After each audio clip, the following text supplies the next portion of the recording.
चरित्र बीजेपी की रग रग में समाया हुआ है। ये लोग कहते कुछ हैं और करते कुछ। बीजेपी के इस दोहरे चरित्र का ताजा शिकार बिहार बन रहा है। एक तरफ प्रधानमंत्री नरेंद्र मोदी और उनकी बीजेपी रेवड़ी कल्चर की बातें करते हैं। कहते हैं कि विपक्ष वाले जनता को मुफ्त की रेवड़ी बांटकर वोट खरीदना चाहते हैं। यहाँ तक कि मोदी जी ने कई रैलियों में चिल्लाया है कि रेवड़ी कल्चर वालों को लगता है कि मुफ्त की चीजें बांटकर जनता को खरीद लेंगे।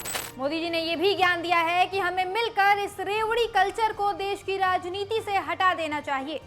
लेकिन अब वही मोदी जी और उनके साथी नीतीश कुमार बिहार में क्या कर रहे हैं? ठीक चुनाव से पहले रेवड़ी बांटने का धंधा शुरू कर दिया है। कभी ये योजना तो कभी वो योजना, पैसे लुटा रहे हैं ताकि वोट पड़ जाए। क्या ये दोहरा चरित्र नहीं है? जान लीजिए कि इस समय बिहार में कई मुफ्त योजनाएं शुरू हो चुकी हैं।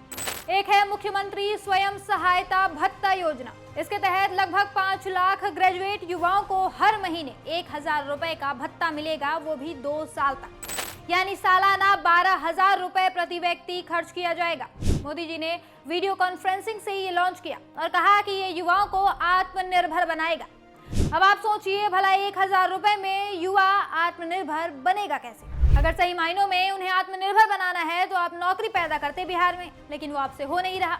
बिहार में इतनी बेरोजगारी है कि लाखों युवा रोजगार के लिए दिल्ली, मुंबई पलायन कर रहे हैं। पैसे बांटने के बजाय इन्हीं पैसों से बिहार में फैक्ट्रियां क्यों नहीं लग रही हैं? इतने सालों से आप वहां सत्ता में हैं, आपसे नौकरी नहीं पैदा किया गया, आपने युवाओं के लिए जरा भी काम नहीं किया, और अब जब चुनाव सिर पर है तो आप उन्हीं युवाओं को लुभाने के लिए मुफ्त में पैसे बांट रहे हैं। बिहार में भाजपा सरकार ने एक और योजना शुरू की, मुख्यमंत्री महिला रोजगार योजना। ये भी चुनाव से पहले का तोहफा है। सितंबर में पीएम मोदी ने इसका उद्घाटन किया। इसके तहत पहले 75 लाख महिलाओं के खाते में 10-10 हजार रुपए सीधे ट्रांसफर किए गए, यानी कुल 7,500 करोड़ रुपए खर्च किए गए। इसके बाद अक्टूबर में नीतीश कुमार ने और 25 लाख महिलाओं को 10,000 दिए, यानी अब तक बिहार में कुल 1 करोड़ महिलाओं को 10-10 हजार रुपए बांटे जा चुके हैं। सोचिए, ये पैसे अगर बिहार में महिलाओं को सशक्त बनाने के लिए इस्तेमाल किए गए होते तो इससे कितना फायदा होता। उन्हें पैसे बांट देने के बजाय उनके लिए रोजगार पैदा किया गया होता तो महिलाओं को सरकार से भीख में मिले 10,000 रुपयों की जरूरत नहीं होती, वो आज आत्मनिर्भर होती।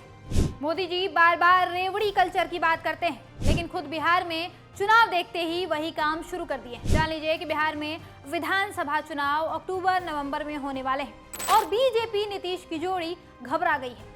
बिहार उनके हाथ से फिसलता नजर आ रहा है। रिपोर्ट्स कहती हैं कि बिहार में इस बार महागठबंधन की लहर, राहुल गांधी की वोटर अधिकार यात्रा से भी खास असर पड़ा है। ऊपर से नीतीश का कुशासन, बिहार इससे थक चुका है। नीतीश कुमार 20 सालों से सत्ता में है, लेकिन बिहार कहां पहुंचा? भ्रष्टाचार चरम पर है, पुल गिरने की खबरें रोज आती हैं। बिहार में अपराध भी बढ़ा हुआ है, युवा परेशान है, नौकरी नहीं है। जो पढ़ाई करके आगे बढ़ना चाहते हैं तो पेपर लीक हो जाता है। युवा जैसे तैसे परीक्षा दे भी देते हैं तो नौकरियां चोरी हो जाती हैं। यही सब कारण है जिससे बिहार थक चुका है नीतीश और भाजपा से। बिहार को अब बदलाव चाहिए, नौकरी के क्षेत्र में, शिक्षा के क्षेत्र में। अब आप बताइए, क्या मोदी सरकार हर मामले में फेल होने के बाद अब मुफ्त की रेवड़ियां बांटकर बिहार का वोट खरीद पाएगी?